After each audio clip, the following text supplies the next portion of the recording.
My name is Suhaiymah Manzoor-Khan, and every week during Islamophobia Awareness Month 2019, I'll be releasing a different unboxing video to get to grips with one of the most talked about and least understood oppressions of our time, Islamophobia. This week we're unboxing a really meaty one, the systemic dehumanization of Muslims through counter-terror logic. Now this can seem like an overwhelming one to get your head around, but we'll take it piece by piece. So what is counter-terror logic? Well, the first thing you'll find inside this week's box is a special badge. This is a recognition of the way that terrorism is seen as a special type of violence, different to other violence. For example, not all murder is seen as terrorism. Not all mass killings are seen as terrorism. Not even all individuals or groups involved in violence are seen as terrorists, especially not if they're governments or states. But some violence is seen as terrorism, and it's usually when it's seen to have a cause that is different to non-terrifying violence.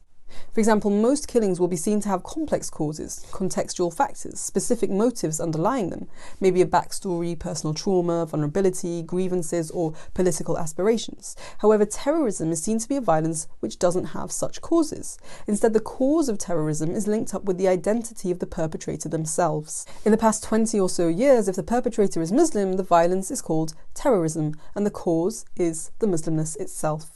Therefore, terrorism isn't dealt with in the way that normal violence is dealt with, through existing legal mechanisms and criminal justice system. Instead, counter-terrorism was set up to deal with the uniqueness of terrorist violence. So when we talk about counter-terror logic, we're talking about the set of ideas which underpin the assumptions behind terrorism being different to other violence, and therefore needing its own strategy to be stopped.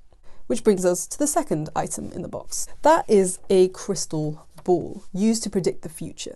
And it's in this box because terrorism is the only type of violence which is understood to be stoppable through prediction.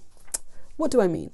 Well, counter-terrorism rests on the theory that terrorism is the end of a process of radicalization.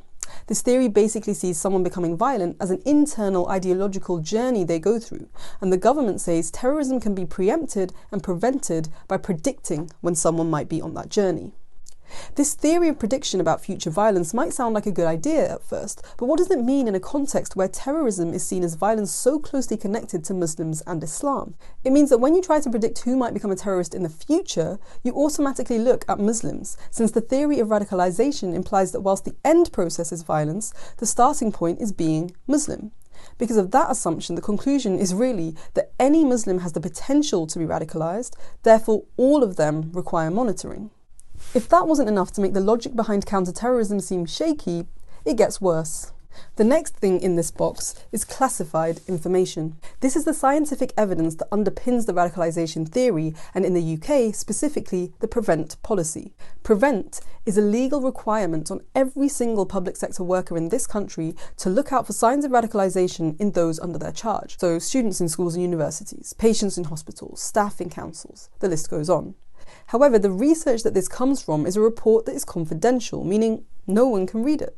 More than 140 academics have signed a letter protesting this, saying that public policy cannot be based on evidence that is not public. On top of that, in a scientific study looking at the causes of terrorism, even if you found that in every case of terrorism the people shared the same religious identity or ideology, to test if that was the cause of the violence, you'd need a control group of people with the same identity or ideology who haven't committed violence.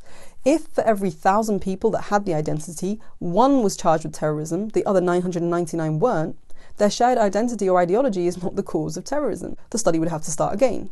But in the studies behind counter-terrorism theories, there are no control groups and there is no rigorous science. There is only the exceptionalization of Muslims as predisposed to violence. This has led to 1/3 of those reported to PREVENT being under the age of 15.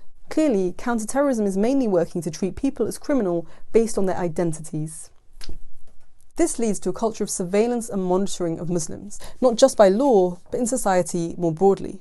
The counter-terror logic that says terrorism is a special violence with a cause that's potentially in every Muslim has been rolled out to society at large so that it's quite normal to be suspicious of Muslims. So the more Muslim someone appears to be, the more dangerous we feel they are. Things like praying in public become security alerts. Someone could be taken off a plane for speaking Arabic. Colleagues could be reported for starting to wear hijab or growing a beard. In fact, this set of assumptions have been enshrined at every level of state and society, and that is what is meant by systemic dehumanization of Muslims. Muslims are seen differently to everybody else in society.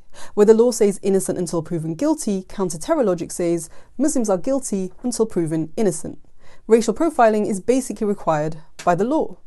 And when we look closely, which we should, this is the root of Islamophobia behind those acts of interpersonal violence, such as a woman having her hijab ripped off or someone being called a terrorist. People are made vulnerable to Islamophobic abuse because the government has already victimized and painted us as dangerous and potentially criminal. So counter-terrorism logic itself is Islamophobic.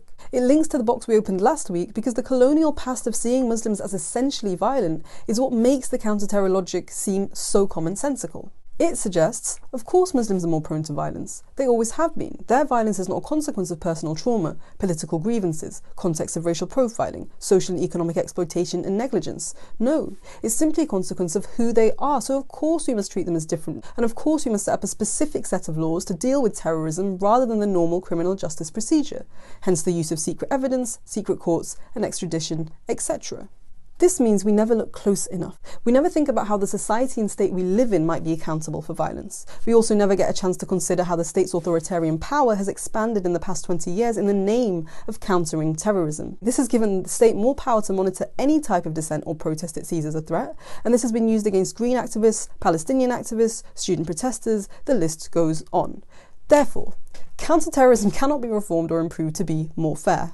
Some people think it's okay if prevent is used also to predict far-right violence, but this is a flawed understanding. The whole apparatus is founded on racist logic. By trying to apply this to the far right, you simply further misunderstand violence. Acts of far-right violence are caused by governments, media and politicians who goad and call for more ethno-nationalism. They're openly racist and Islamophobic. It doesn't take predictive policing to see that less racism and Islamophobia from the top down would lead to less racism and Islamophobia in the streets. Violent contexts are what produce acts of violence. Therefore, we must call for prevent and every act of counter-terror legislation since the early 2000s to be completely abolished.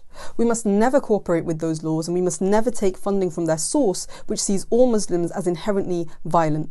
Not only is counter-terrorism Islamophobic to its very roots, it doesn't help us understand or tackle the causes of violence, and it doesn't help us build a society that is safer for anybody. So thanks for joining me this week, and come back next week for the third of the unboxing videos in this series.